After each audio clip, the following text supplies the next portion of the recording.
Senator Wyden. Thank you very much, Mr. Chairman. And Mr. Chairman, I want to thank you and Senator Barrasso for holding this very important hearing.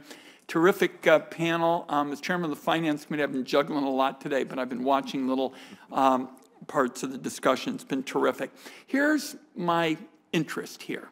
So many of the rules, as it relates to rural America, and particularly recreation, have not kept up with the times. I mean, we know recreation now is a major economic engine for rural America, and I'm always struck by areas where basically the federal government just has missed the need to modernize systems. I see a number of my colleagues on the dais today who are co-sponsors of my legislation to permanently authorize the Craft Beverage Modernization and Tax Reform Act.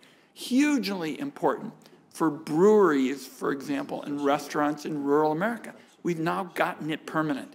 And a number of those rural businesses that are dependent on recreation have come to me and said, you know, that law basically helped me survive the pandemic. So I'm so pleased that you're interested in working with us on these issues, and I know a number of my colleagues have been outlining important measures as well. So this morning, I want to talk about the other big initiative I have in this area, and that's with Blake Moore of Utah. It's a bipartisan bill, the Recreation Not Red Tape Act. And again, much like the laws involving breweries and rural restaurants, the rules haven't kept up with the times. What got me interested, because recreation is a hugely important business in my home state, was people were telling me that they'd get up on the phone in the middle of the night calling agencies and the like and holding and whatnot for what seemed like interminable amounts of time, and they just couldn't cut through the bureaucracy and red tape and get their permits and their passes and the like. And so that's what Congressman Moore and I are seeking to do, is to streamline the rules as it relates to permitting, emphasizing recreation, making sure that people have multiple uses of our public lands. That's a bedrock. I'm looking at all my Western colleagues on the committee. That's a bedrock principle of public lands, so we're protecting that, but we're really streamlining the system so we can wring more value out of opportunities to be outdoors, help our small businesses. And to me, this is much like the Craft Beverage Modernization Act, where nobody got up in the morning on these recreation permits and said, let's now be rotten to small rural businesses. I see my friend Senator Hickenlooper here, who comes from small business and understands this.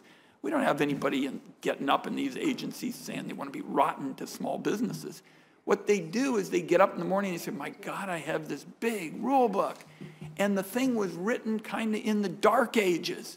As Senator Hickenlooper knows, because he's in the business, when we were working on the Craft Beverage Modernization Act, some of those rules almost went back to prohibition. Not quite that far, but they were from the dark ages. We're dealing with the same thing in terms of some of the recreation rules, and that's what Congressman Moore and I are trying to do in the recreation, not red tape idea. So, first question for you, Ms. Turner, if I might. As you know, we established these national recreation areas, which we think can really be a magnet for helping small recreation-oriented businesses. And I think you're pretty much in the ballpark with us on that. Can you just give us your thoughts? Yes, thank you so much for the question, Senator Wyden, and for your amazing work on this and your team's work over the years on this bill. We agree with you completely that the recreation framework has not kept up with evolving visitor experience, demand, climate change technologies.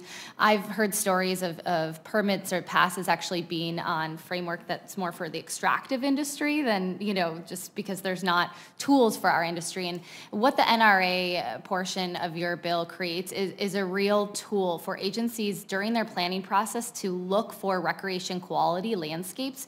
Right now, we're fitting shooting a round peg in a square hole a lot of the times, where agencies need to go out and look for wild and scenic river qualities. They need to look for wilderness qualities. But what if they see someone hunting and fishing on an ATV, backpacking and biking? What is that area called? How are they going to manage for it in the future? And if we could have, national recreation area being looked for throughout the planning process and then being managed for as the highest use of the land. And that doesn't mean it's excluding other uses. That just means we're talking about recreation as a priority in this landscape. Businesses, will really be motivated by that. As Fred knows and can maybe speak to, if a business sees this is going to be an area that's managed for sustainable recreation for years, you're going to get those guides and outfitters. You're going to get the breweries that go along with that. You're actually going to get the technology and healthcare companies that want to live and work and play near these great recreation assets. So it's even more than the recreation economy. Sustainable, well-planned recreation assets can create, economic resurgence that goes well beyond our industry. Let me just really quickly, because I'm already